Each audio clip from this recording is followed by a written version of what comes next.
Alala ka bumangan Crystal. Crystal will be kabilangan Christian worker Liu Yin. Get ready. Em tadi na. Em tigan rain. Dani pioyak.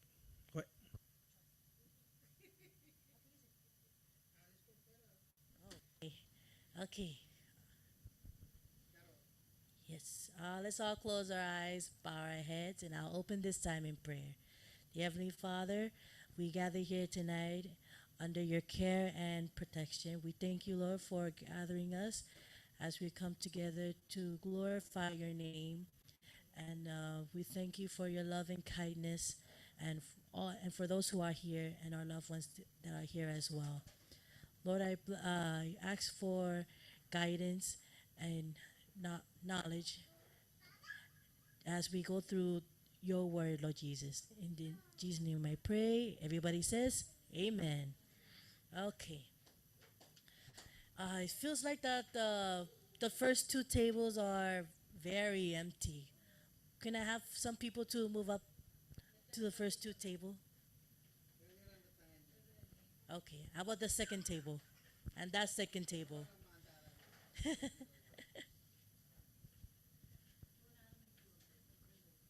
Yeah. Because that table is empty. This one table is empty. Okay. All right. How many of you are excited to hear the word of God tonight? Once again, how many of you are excited to hear the word of God tonight? Amen. All right. Okay. I know we have a long day today, but today is the day that the Lord has made. Amen. Amen. Okay. Just give me one moment so I could take up my notes. Okay. Whew. I know it's been a while since I qualified the last time last year, but I thank God for giving me this opportunity to share His word. And the time I want you guys to write, keep notes, also pay attention to. So the title of my word tonight is When God Says No. How many of you have, how do you guys react when someone say no to you? You guys can say out loud.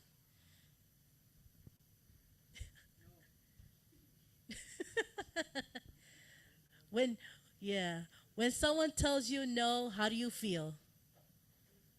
You guys feel bad, you feel sad, you feel like, Mama, can I go to my cousin's house tonight? No. Oh. So here's my opening statement is maybe when we pray for God to open doors in our life, just to feel the breeze of the door swing shut.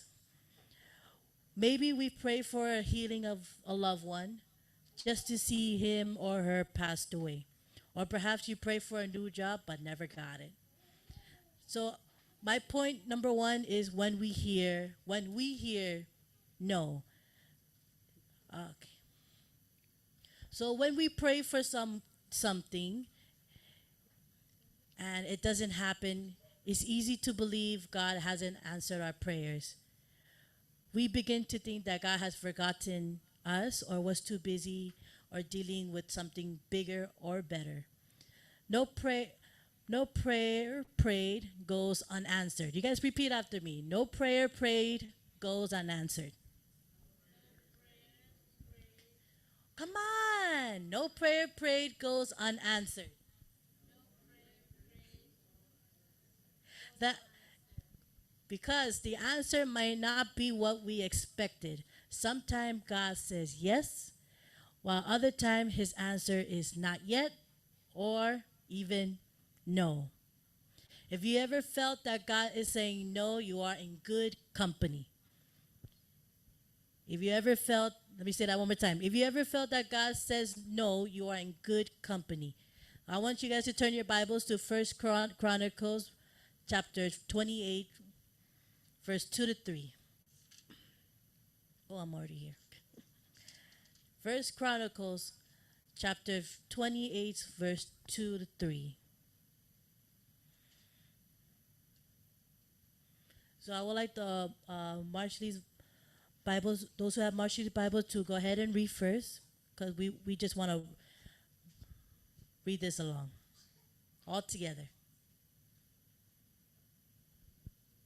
So if you guys are there, say amen.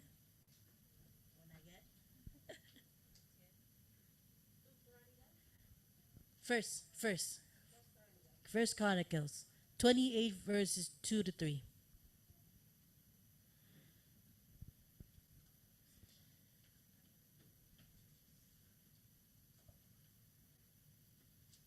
So if you guys find it, whoever's the first one to find it, you guys can go ahead and read. Chapter 28, verse 2 and 3.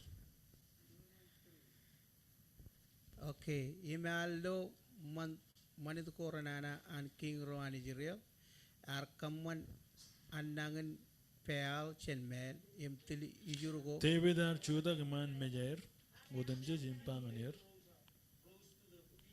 kumroro. Okay, yeah.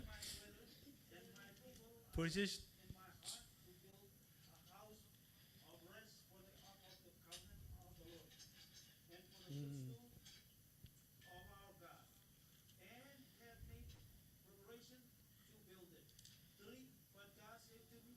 o three o chon chronicle First Chronicles.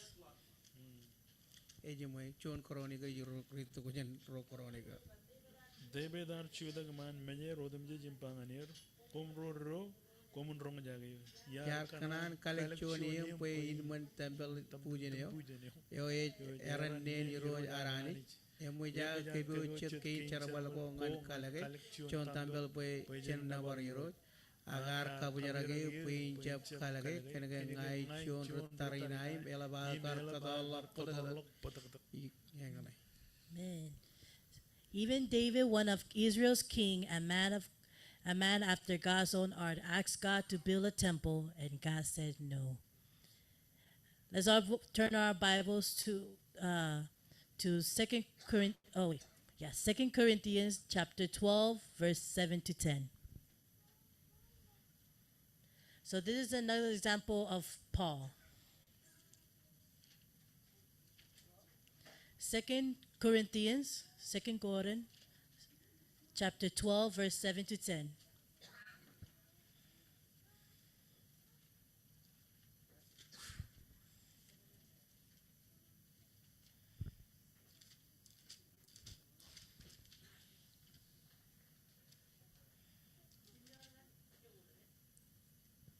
Yes, 7 to 10.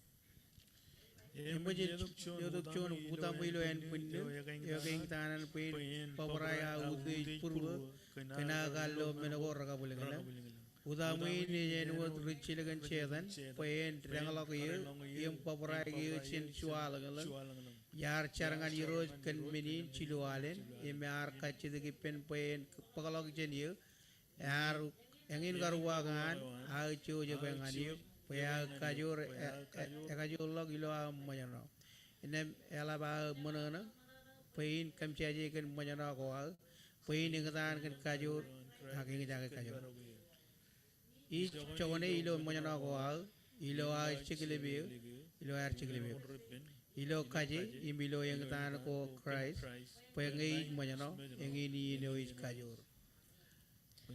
I'll go ahead and read in the English version. It says, to keep me from becoming conceited because of the surpassing great revelations, there is given a thorn in my flesh, a messenger of Satan to torment me.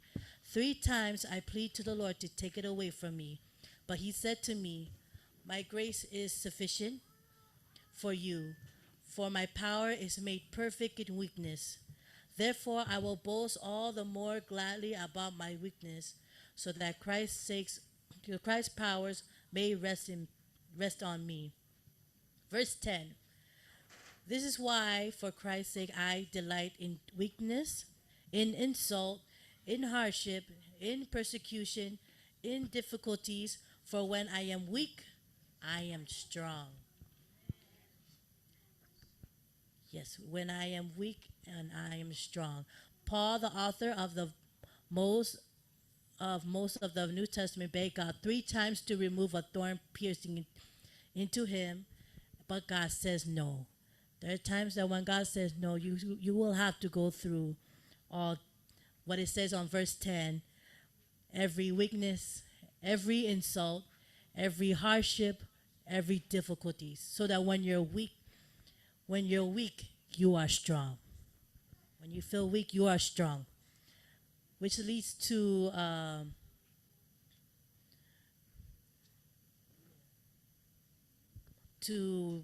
Isaiah. Let's all turn our Bibles to Isaiah 55.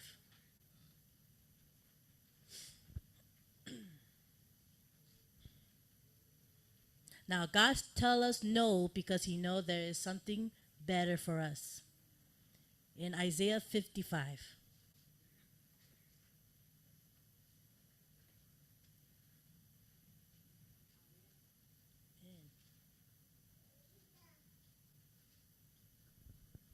Verse 9. Isaiah 55, verse 9.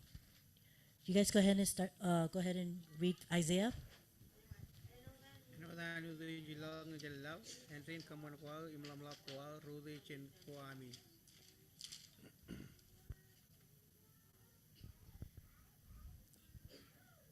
For God makes a comfort statement in his people, as the heavens are higher than the earth, so are my ways higher than your ways, and my thoughts are higher than your thoughts. If God is telling you no, don't lose hope. Trust that God knows what he is doing, and he has something better than what we wanted. Which leads to my point number 2, the best is yet to come. Point number 2, the best is yet to come. God knows what's best for our life, and sometimes the best involves saying no. When God says no, take hope. He's making room in your life to move on, to move in the ways you cannot even imagine. So let's turn our Bibles to Romans 8, verse 28.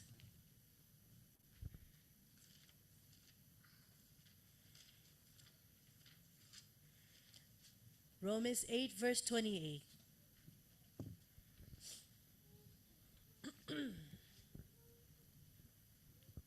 Jajalawe hani kamanya man ilo minodem jeji pianro rajiawe roye munyan career karanganan kelan. Well, that was short. For we all, Romans 8, verse 28, we know that in all things God works for good for those who love him, who have been called according to his purpose. Yes. Amen? Last thing I would like to close with this statement is saying, sometimes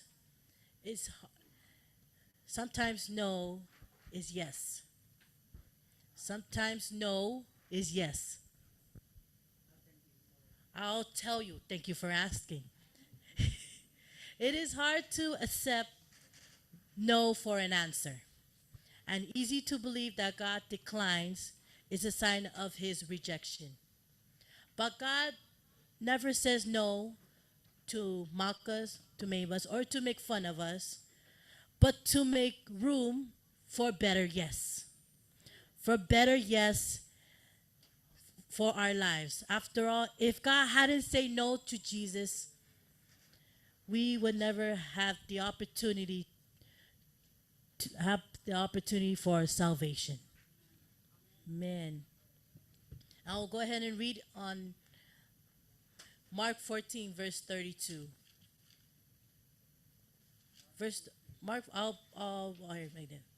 Mark 14, verse 32 to 42, but I'll just go ahead and read 36.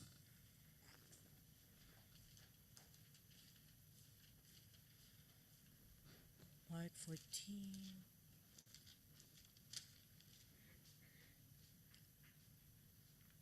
I'll go ahead and read 36, or